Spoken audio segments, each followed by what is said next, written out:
Around the world, just 14% of engineers are female. If girls grew up with puzzles instead of dolls, would that still be the case?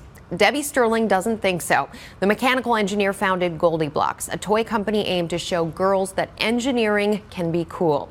She also has a knack for her videos going viral. Overnight, 8.5 million people viewed her parody of the Beastie Boys song Girls in her sassy Girls Gone Rube Goldberg wild video. But that wasn't her first hit. I asked her about her very first video she ever did, I Want a Goat. Here's what she had to say. I spent about 7 months living in rural India doing volunteer work. It was this period in my life where I wanted to do something good for humanity. And while I was there, I found this amazing program. This woman from England actually would go every year and raise money from her friends at home and then go and buy goats for villagers. And I'd seen it firsthand how they transformed. And I thought, well, I could do this with my friends. I could get them all to donate $20 or so, and we could buy goats for villagers. My boyfriend at the time, Bo, had started his own video production company, and he was making all of these YouTube videos. And we thought, well, what if we had some fun with this and made a YouTube video of these villagers kind of rapping I want a goat. And we made the video, and we also made this website where you could donate a goat for $20, but then you could add accessories and bling it out with like Manolo Blahniks and Ugg boots and a mohawk for extra money. And we ended up raising over $30,000. Then you come up with tech toys for girls and educational toys for girls and create another video that goes viral. Girls, you think you know what we want, girls? So it's in your DNA to do these viral videos. Well, the thing is that when I had first came up with the idea for GoldieBlox, I just thought it was so obvious. One of those ideas that's so simple, how does it not exist? And when I made my first prototype and I showed it to people in the toy industry, they all said it wasn't going to sell.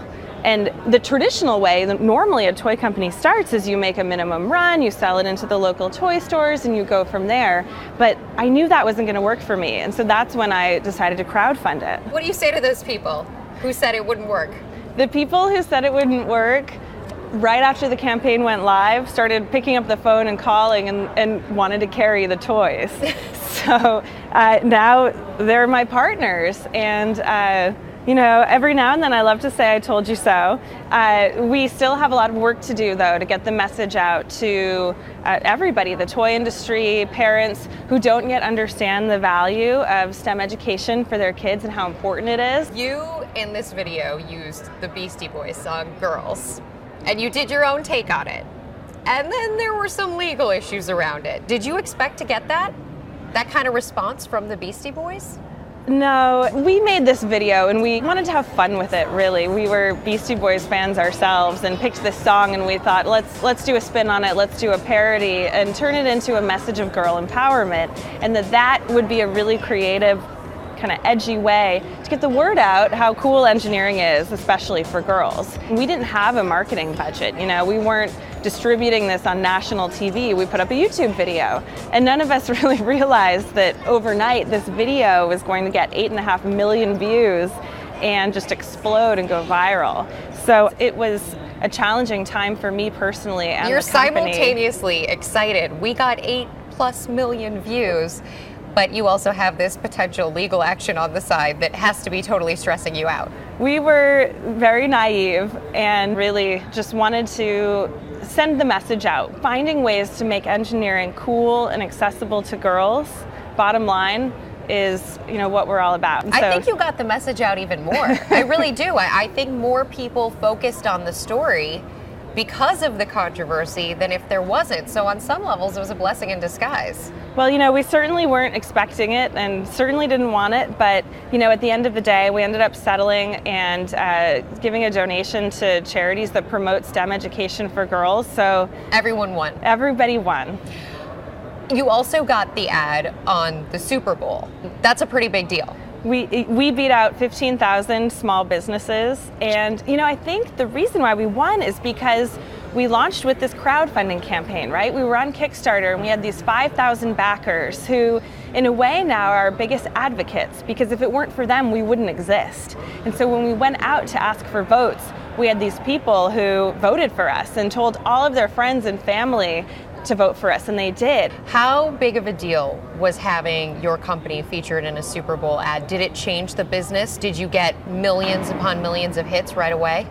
It was pretty explosive. I remember we only had about 10 employees, and so we flew everybody out to New York to watch the commercial. And when it happened, it just felt like this history-making moment where the commercial itself really was this girl power kind of rally cry to throw out your pink toys and build your own rocket ship. Since then, really, I think that the commercial helped take the company to the next level and gave us new opportunities. For example, this year, a float in the Macy's Thanksgiving Day Parade. Right. How did you choose that? We were trying to come up with how do we make engineering cool and accessible to girls. Similarly, parade floats are engineering marvels. Growing up, I always dreamed of becoming the princess waving on the float. Well, this is our opportunity to create a float where every girl could look at it and maybe not just dream of becoming the princess on the float, but building her own float. So much of your focus has been getting girls more interested in technology, engineering, mathematics, all of these fields that females are genuinely underrepresented in. What do you think is the biggest thing holding young girls back from pursuing that? I think it's our culture. I really do. Engineering and technology is a boys' club, and that club starts when we're little kids. There are characters like Bob the Builder, Handy Manny, Sid the Science Guy, Jimmy Neutron. I mean, the list goes on and on. Engineering and science is for these boy geniuses. So from a young age, when you're kind of developing your identity of what a little girl is and what she should be interested in, I mean, those topics, they just don't show up. And I think that that's where GoldieBlox can step in and change that conversation early on. Thank you so much for joining us for Real Biz. We want to hear from you. Is there a special woman in your life that is giving back to your community? Tell us about her. Like us, tweet us at Rebecca Jarvis, and comment below. And from the studios in New York City, I'm Rebecca Jarvis. Have a great day.